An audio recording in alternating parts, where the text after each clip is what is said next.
Welcome to One on One. I am Cyril Stober. It's 5 years of the Buhari administration, precisely 1 year into the second term.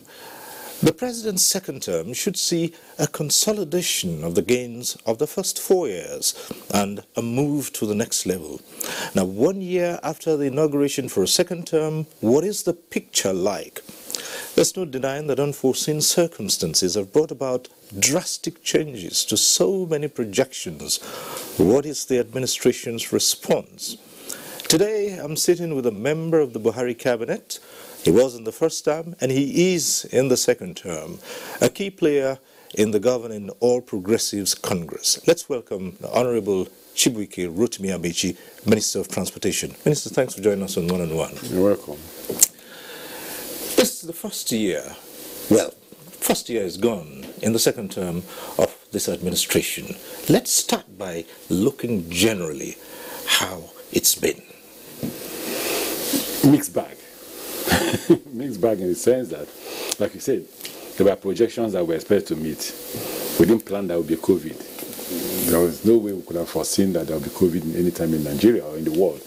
So some of those, for instance, we were to start the Kano, Kaduna, Ibadan to Abuja rail line by June. But nobody can even go out. Everybody's scared. With the present directive that we must go back to work to commence construction. Today I've had a meeting with the Chinese company and the engineering team that supervises the contractors. And we had to factor COVID into the construction.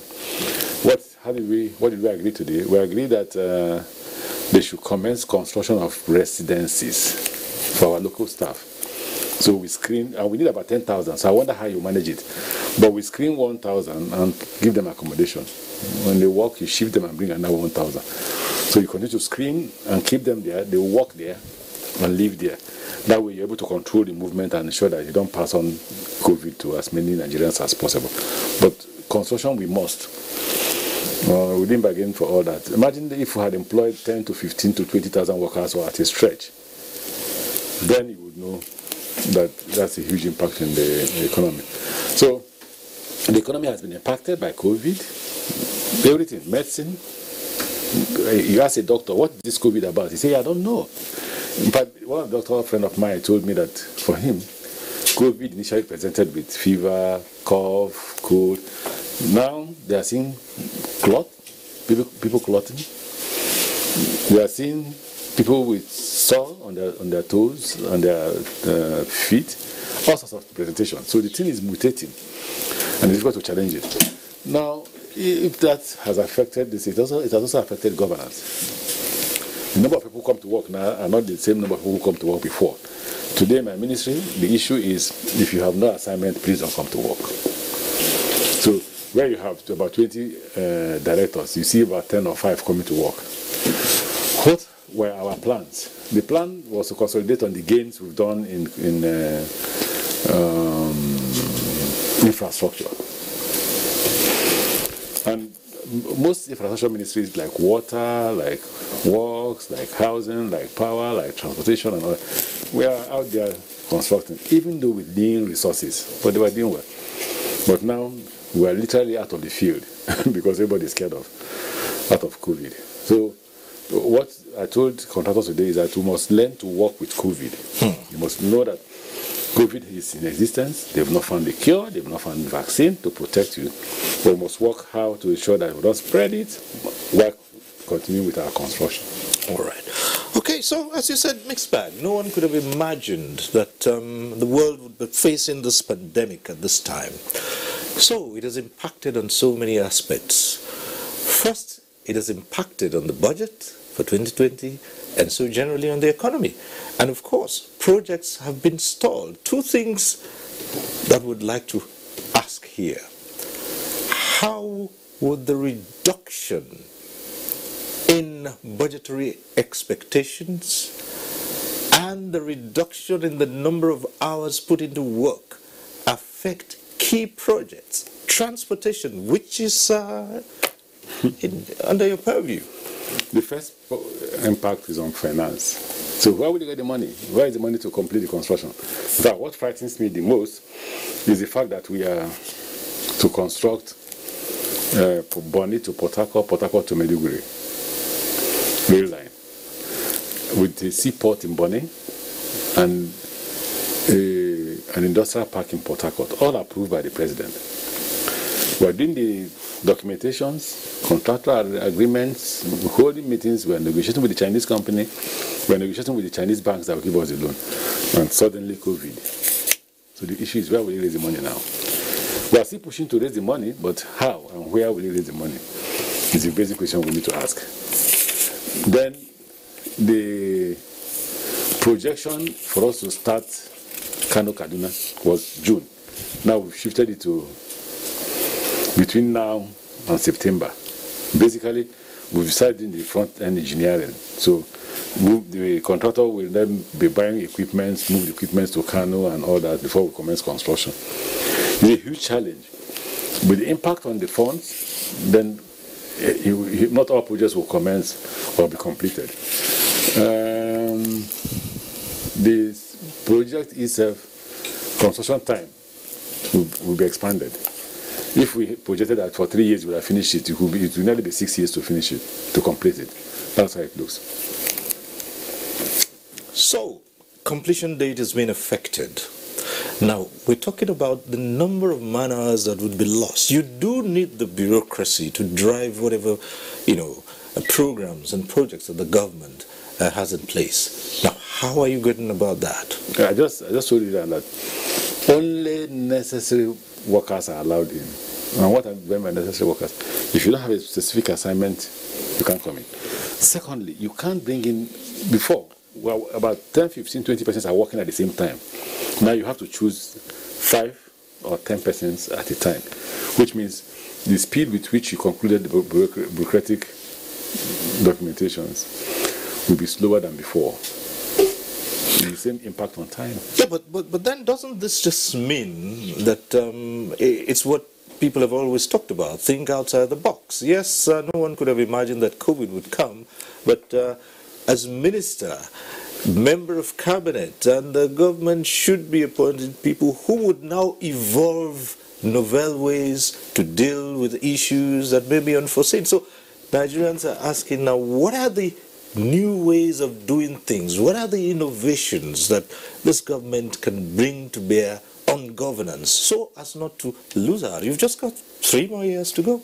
But I just told you here that we have agreed with the contractor that we must construct residential quarters for our workers. It wasn't there before.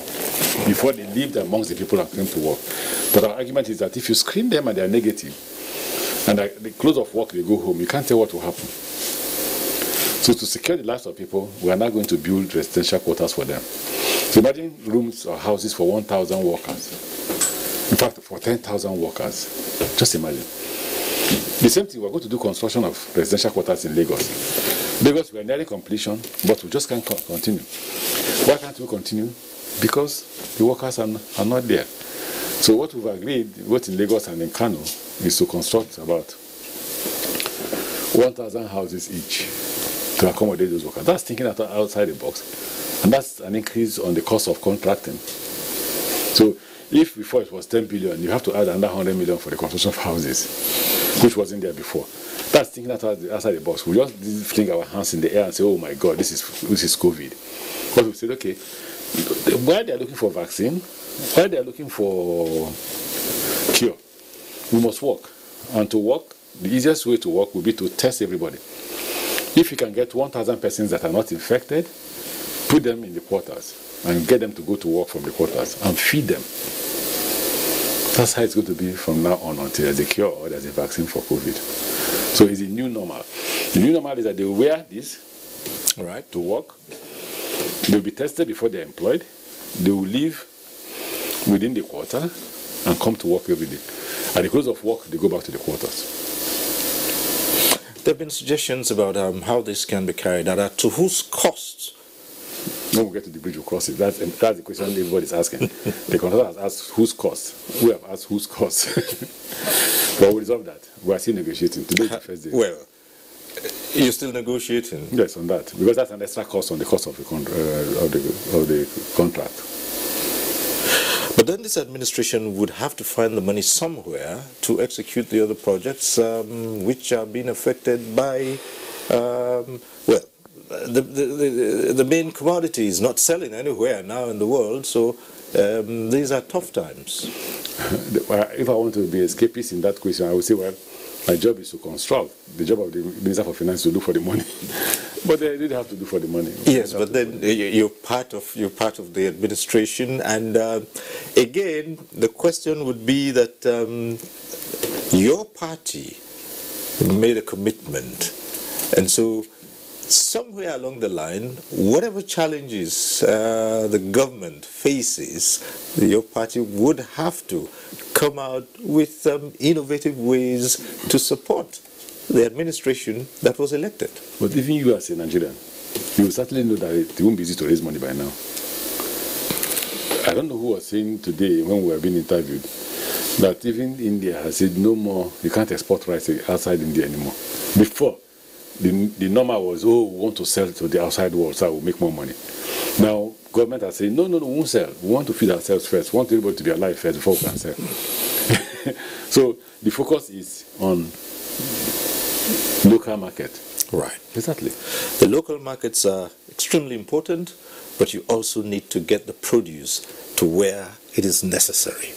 Yeah, but that's for what is necessary first for us as government is our people. Okay. It's the Nigerians. If you don't feed, we can't go to sell whatever we produce outside. So, like I said in the morning, what are the staple food in Nigeria? Gari. And we're the highest producers of cassava. We're not the highest producers of rice, but we're beginning to produce rice. So what we have to do is to produce enough first to feed Nigerians. Once you can feed Nigerians, whatever remains, if you can export, okay, fine. But the first principle in governance is to feed the people who are voted into power. Minister, we're concentrating on aspects of transportation for very obvious reasons, and in fact, let me come down to the basics. Rail transportation, most especially. There are moves that, sometime the lockdown will be lifted totally, and somehow other aspects of the economy will get cracking again. Rail transportation, which ordinarily is meant to carry huge numbers of people, how will that look like? I've requested the managing director of Nigerian Railway to tell me how they will move passengers. You can't move. Each coach will carry 80 passengers, between 80 and 83 passengers. In that 83 passengers, if one person is COVID-19 positive, he will infect the remaining 79. So tell me how you will achieve social distancing. Tell me how you can ensure, because it's not enough to say we'll get those boots that sanitize these individuals before they enter. If it sanitizes me and I get into the train, that does not mean I don't have COVID-19 anymore. If I sneeze, if I speak out loud, if I cough, I'll pass it on. So they must also show me, and I'm waiting for them, how to social distance in a train or coach that has a capacity for 80 persons. Unless you're saying we'll carry less than 40, in which case there'll be social distancing. If you say so, fine. But then we'll be running at a loss, and government does not have money. But for now, I will be among the last things to start.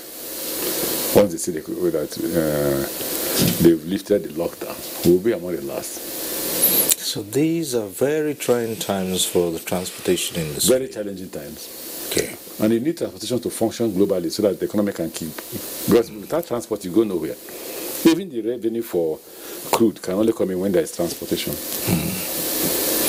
All right, seeing that these are challenges that you've been facing, or you're facing right now, and are likely to face in God knows how long, let's now look at the level you attained before this lockdown and before COVID-19. Okay.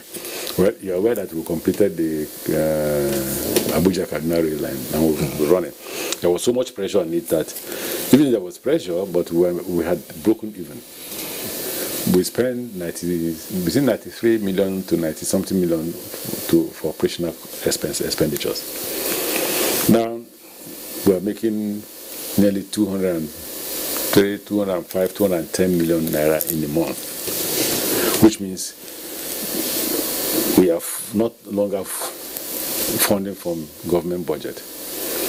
We've broken even. Now we are now beginning to save the money as profit to enable us pay back to the China Exim Bank.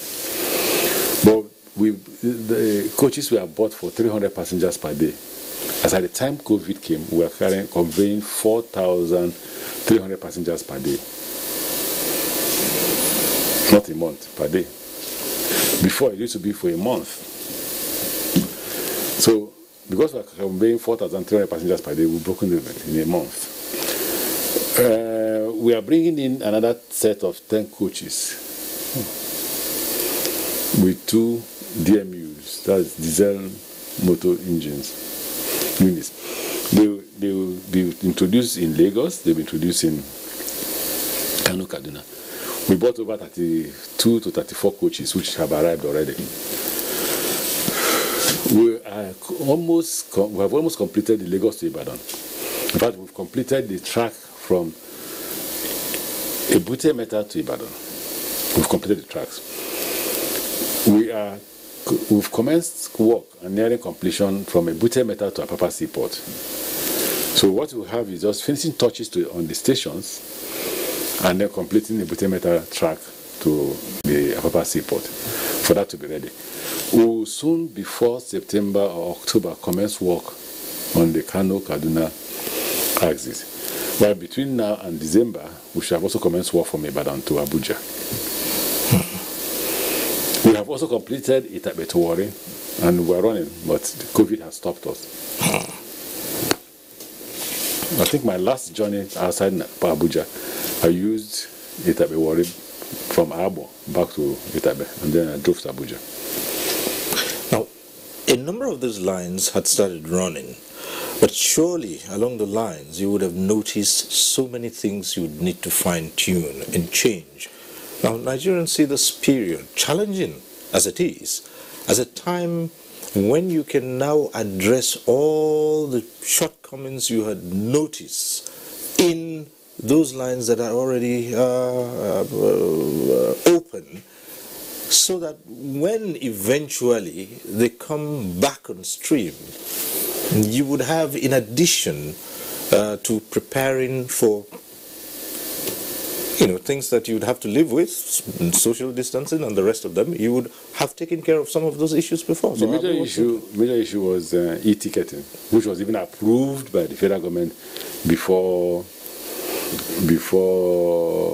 the COVID-19. So all I can say is that we will commence installation very soon. COVID-19 or not, we will commence installation on the e-ticketing.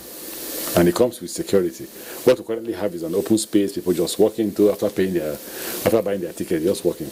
Now there'll be turnstiles, there'll be everything, all the necessary equipment that you need to use for e-ticketing that will be put in place from Lagos, from Abuja to Kaduna stations, while we are getting the federal government to approve the one for the Lagos to Ibadan.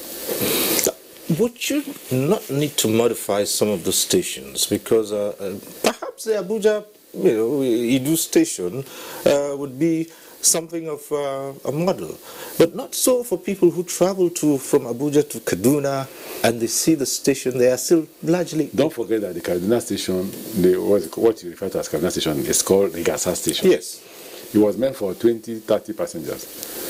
The real station is at the Gachuku, okay, which is yet to be constructed. All right, it will be constructed as we are heading towards Kano. So what is happening is that The Rigasa station that's supposed to be carrying 10 to 20 passengers is carrying the entire passengers for Kaduna. That's why if you go there, things are broken down, the toilets are just human pressure. From 20 passengers, you're dealing with nearly 4,000 passengers. How do you manage that? So once we start the construction of Kano to Kaduna, then we will have to construct the Rigachuku station. Once that is constructed, we rehabilitate the Rigasa station, and it will look normal. It will look normal. Well, we'll leave the rail transportation for a moment. We'll come back to it. Let's look at the other side, and particularly you started talking about it, water transportation. Maritime. The biggest challenge you have in maritime is the security. And like I said before, the federal government has awarded a contract of $195 million to an Israeli firm, and they're working. We hope that when they complete the installation of all the assets, we'll be able to stop. We'll be able to stop the invasion of pirates, cultists, criminals, and all that. That's what we're going to do. In the first time of this administration, you had to deal with numerous arguments and allegations about the siting of a number of these projects. How is the situation today, and how have you resolved, and what is? The greatest allegation was on the issue of railway and the siting of railway infrastructure. The South accused me, or accused the government, of focusing more on the North. But we are negotiating with, like I said earlier, with the Chinese banks to commence the construction of the Bonny, Port Harcourt, Maiduguri rail line, the seaport in Bonny, and the industrial park in Port Harcourt. I think once we achieve that, all that accusations will stop. But what they want us to do is, whether we had money or not, we should just start everything at the same time. But Nigeria should know that it is not like before, when oil was being sold at 114, 120, 115, 110. Oil price came down to $28 per barrel when we took over. So now it's worse now. Don't forget, it came down up to 10. Right. Some of the critics then said you should have prioritized based on which would be more viable. They tended to feel that at some point it was a little bit political. No, that's what we did. Lagos Kano is the most viable one, 30 million tons of cargo per year. The next most viable one is Port Harcourt to Maiduguri, 11 million tons of cargo per year. So how can critics say that? That's what we did. We refused to listen to anybody. They were the people who politicized it. We continue to focus on the economic growth. So if you have Lagos to Kano working, then you are moving in a day 30 million tons of cargo. The road will be calm. The road will be and will last longer. Because you truck literally all cargoes on this rail line. Then now that we have secured the construction of Lagos to Kano, we will have commenced negotiation for Bonny, Port Harcourt to Maiduguri. Right. Minister, at this point, we might want to find out the status. I mean, well, now, before this pandemic, the status of the Baru port. You like that. You know what I like that? I was among those who felt that the previous government should have commenced the construction of Baru port. And the argument of members of the Senate and others was that we must complete it, whether it was useful or not. And I argued that it wasn't useful. But we can't abandon it in view of the fact that they already commenced construction. So this government has completed it, but there are no goods coming there. We are putting up for concessioning. Nobody has come forward. Well, Minister, before we get there, for instance, but you are aware of the status of Baru many years back, and that goods actually were brought through that. So where are the goods now? Well, as a young boy, I remember Baru port. No problem. So where are the goods now? Yes, but it's completed. So if you know anybody who wants to use it, well, please, at the time that the president, when they had inaugurated the Baru port, there were still so many things that were not in place at that time. At the seaport?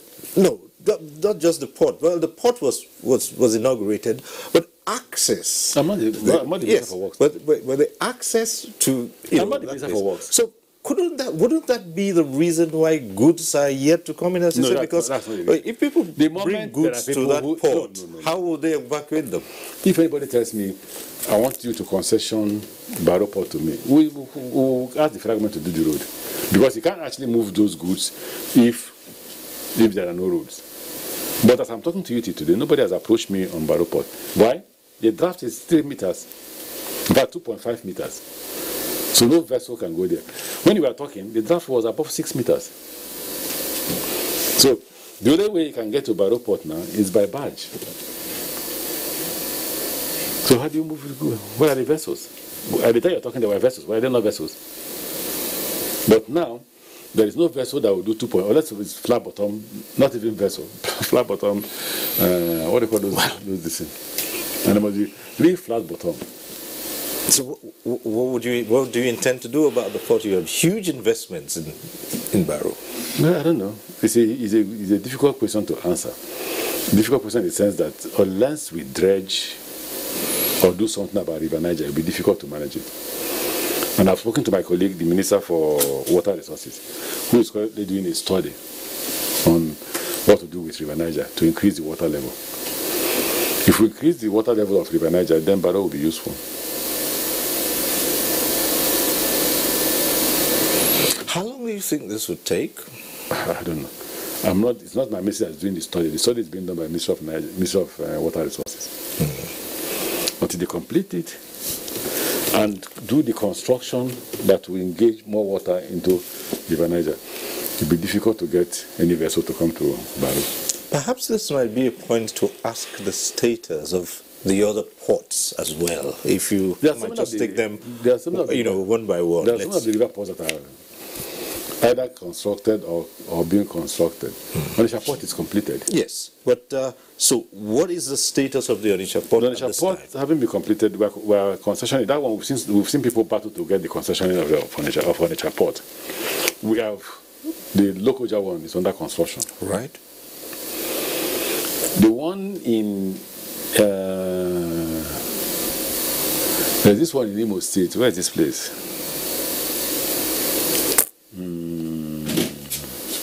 I remember. I don't know if whether Zeribe comes from that area, but when I remember, there's one around in Imo State which was abandoned. We are negotiating with the contractor because they seem to have internal crisis in their company to resolve it so we can move forward with it. Outside that, there are no other river ports. Currently, we have gotten a Chinese company, with a Singaporean company, to commence construction at their own cost as an investment. The construction of the first seaport in Nigeria, which is at Lekki Seaport, which is now, at Lekki Sea, which is the first seaport in Nigeria. The rest are river ports. Right. We are negotiating for the construction of the Bonny Seaport. The governor of Akwa Ibom is trying to construct a seaport in Akwa Ibom. Right. Those are the 3 ones under construction. Now, with that construction, what would be the role of the federal government in that, since it's a state that is putting up that port? No, they will manage that. It's their business. That's their own investment. Even the two that... But we've had the governor, for instance, say that the project is so huge that the state might not have the resources that he would appreciate some federal assistance. Are you thinking about that? It's not possible. I don't think he said that, because when we met, he agreed that there are foreign investors who are bringing their own money. He didn't say we should, because I told him from onset that we're not going to get involved. The policy of government is not to get involved in such investment that people are willing to put their money down. Lekki Seaport is not, Nigerian investment is very minimal in Lekki Seaport. I'm not sure it's up to 5 to 10%. The Bonny Seaport won't even put up any money. They will complete that by themselves, manage it for a number of years, and then hand over to the federal government. Even the Warri Seaport is similar. We're building a new seaport in Warri, the same. Now, Minister, with these projects, particularly the ones that are still not completed, with the situation on ground, we are looking at a situation where there will be so much to do. How do you intend to carry this out? if we get the money we want to borrow for the Bonny Port Harcourt to Maiduguri railway, then the company that is going to construct it will fund the construction of the Bonny Seaport and Industrial Park in Port Harcourt. The total cost of those two projects is about $790 million or about nearly $800 million. Bonny Seaport, which is about $550 million and extra. Then the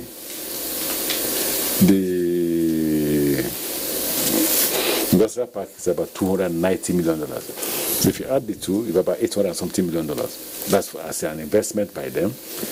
While the rail line will be dependent on the money we will borrow from China to construct from Bonny to Maiduguri and then to Yobe.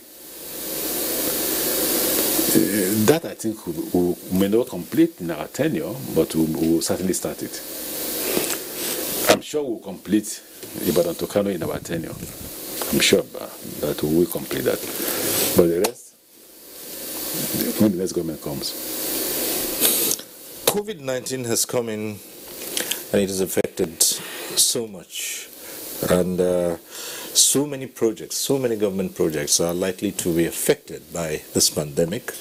And you might not, as you have just said yourself, complete these projects at the time you had expected to do so. But one question still remains, Minister, and that is, how would you convince Nigerians that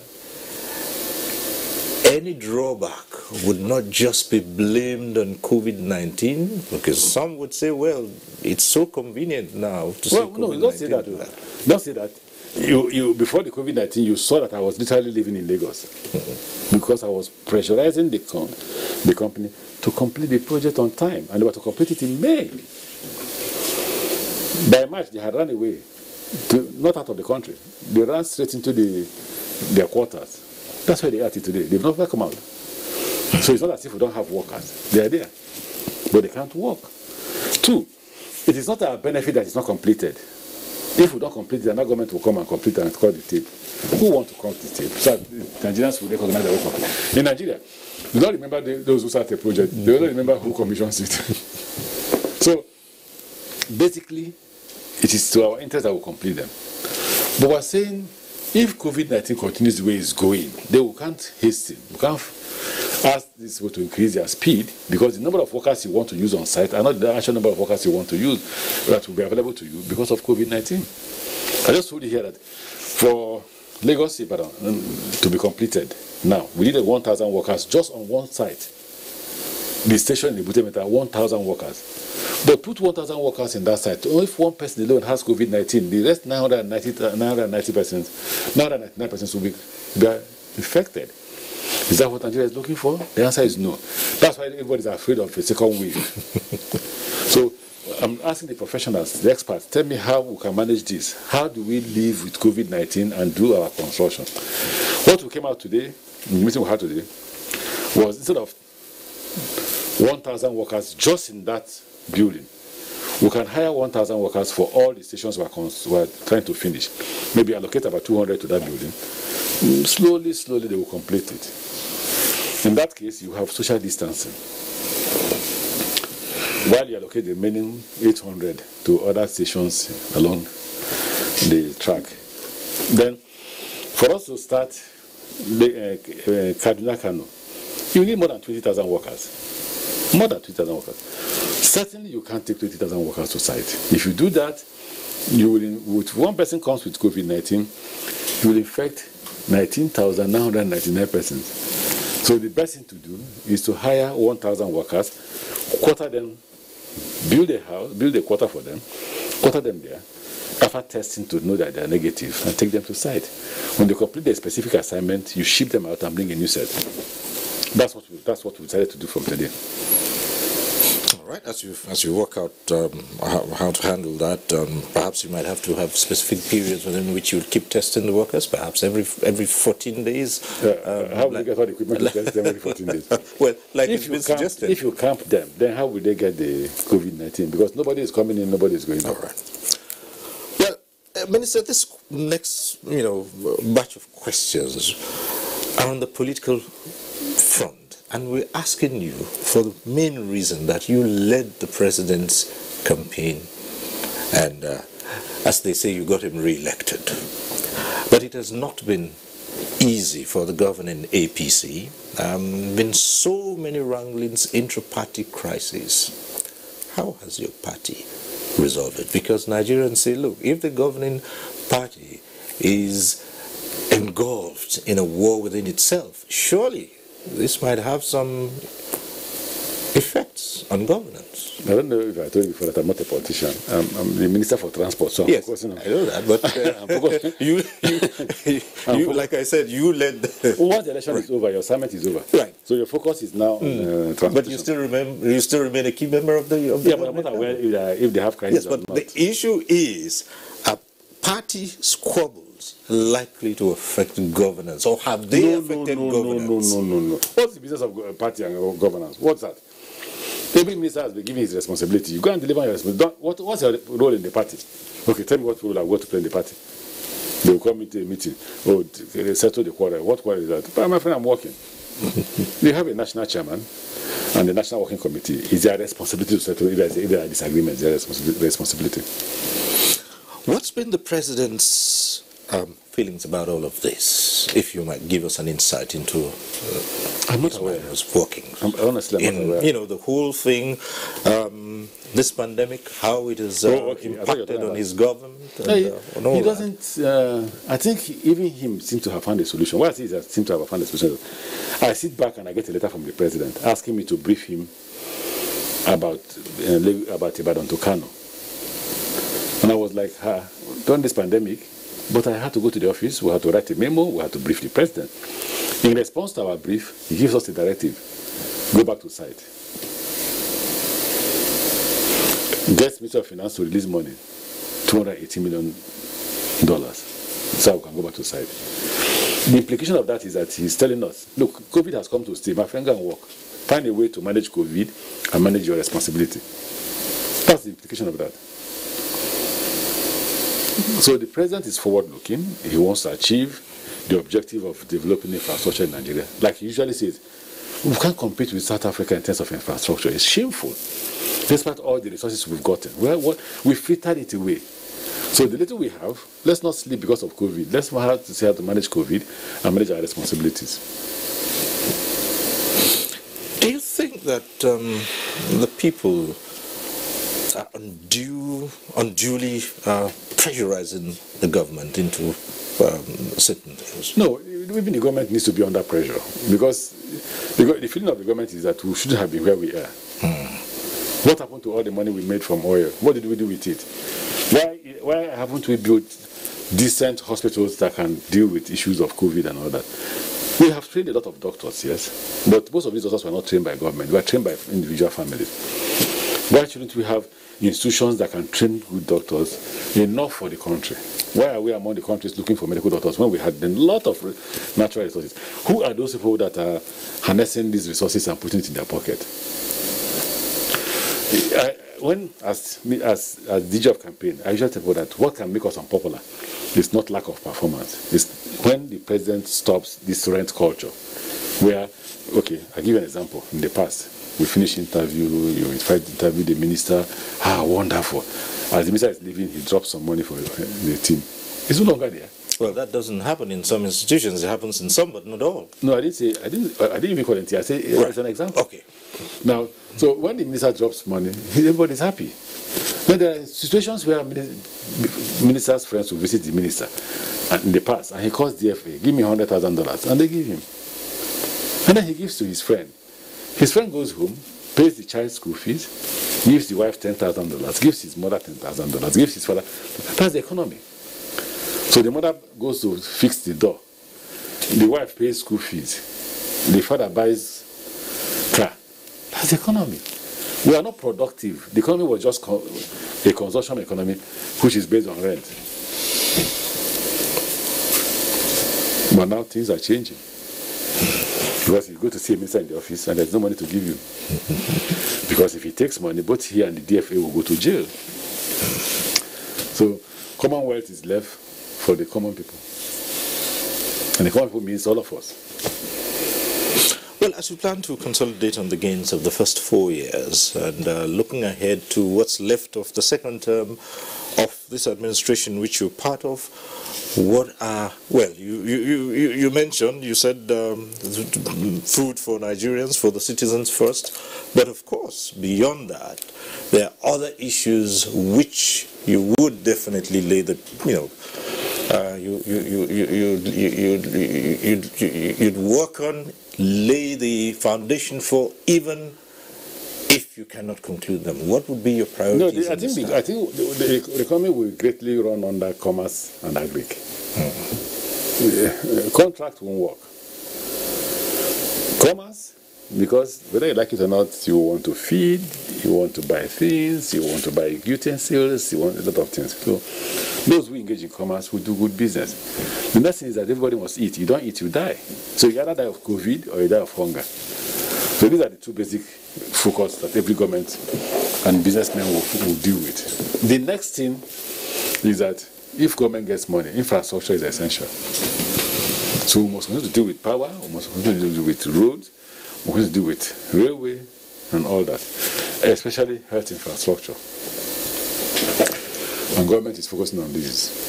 Two things. First, as Minister of Transportation, and secondly, as Rotimi Amaechi, what have you learned from all of this? No one expected this to happen in the world. People have projected so many things. You ran a campaign, you got elected into office. If anyone had said at this point in time there would be a lockdown, no one would have believed it. So what are the lessons you're taking away here about how things can quickly change from all the first lesson I learned is that nobody should do anything first. The full impact of COVID is not felt yet. It's not over. We have to wait and see where this is heading to. The second lesson you have to learn is this: there's a new normal. That's normal where you get up, no mask, you drive around, you visit friends. No, people. Now, I called a friend of mine. I said, okay, I'll see you at the weekend. He said, no, stay in your house. And I remember that people have also called me and I said, no, stay in your house. So all that, there's a new normal. So you have to wait for the full weight of COVID to come before we can say what lessons you have learned. But then, what do you take away as preparation for the unexpected? Study the situation, know what the problems are, try to find out how to, like you said, think outside the box. Try to see what do I do now to complete the railway? What do I do to be able to convey 1,000 passengers without infecting them with COVID? How do I move goods from Kano to Lagos? Those are questions I have to answer. If you were to score this administration, which you're part of, because it's totally fair to ask you to do that and say, look, would you say you in 5 years that you have answered the people's call to take over governance? What would you be saying? Within the available resources, I think we've done well. That's what I would say, but don't forget the saying in my village that a dancer does not see his back. It's a spectator that sees the back. So I should ask you that question. Because even if I say, yes, we've done an A, it's excellent work, it is you that will know whether we've done it or not. So how well have we done? That's one of the purposes of this program. I've answered you. I told you.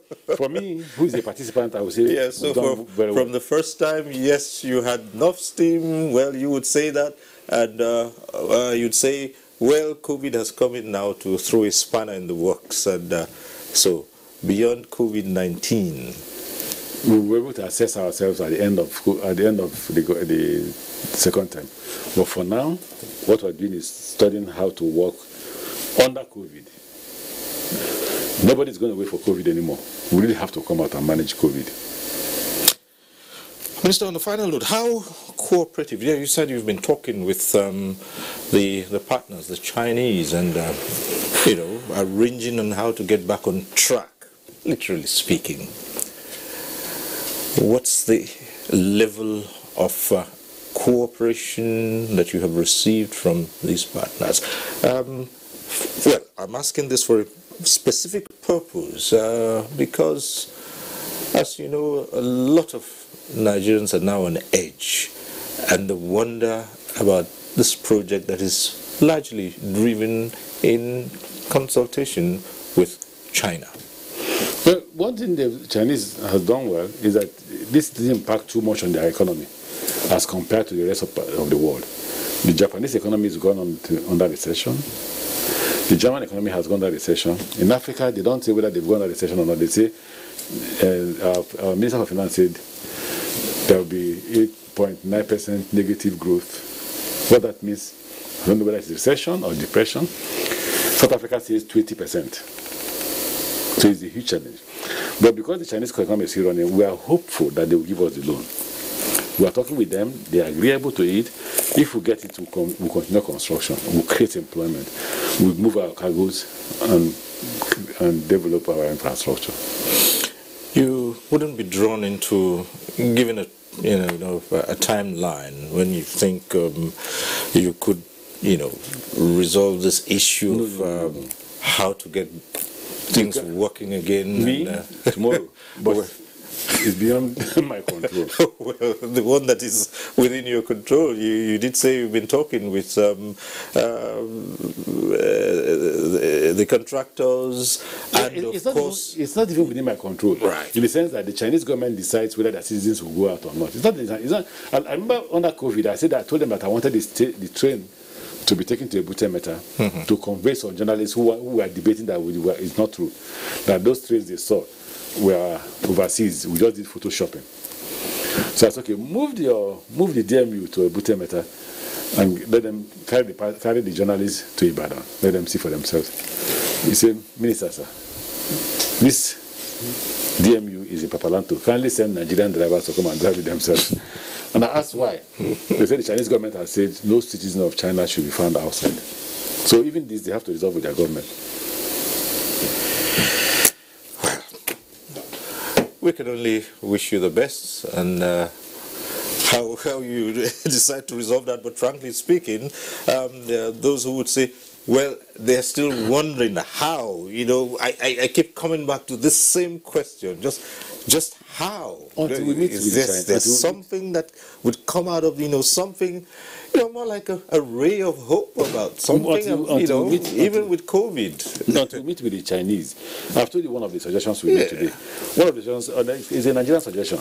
Build more houses, accommodate these workers, restrict their movement outside so that when you test them and they're negative, they can walk and they don't spread the COVID. That's one.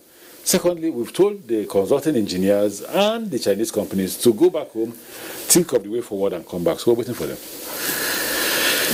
Well, at the risk of sounding like a broken record, Nigerians really want things to get cracking, in spite of the situation. And was that impressed on them, that this is a country?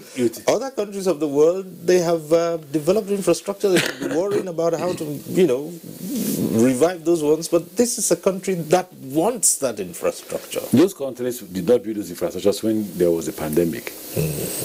That's the problem you must know. Nigerians can't tell us that we should expose the lives of everybody so everybody can die. So allow us to find a solution that accommodates Nigerians surviving and the infrastructure completion. But we can't just be reckless and say, oh, Nigerians want this infrastructure, let's go. Then they will be dying in droves, and we don't want to lose lives. All right. Minister, it's been interesting talking to you.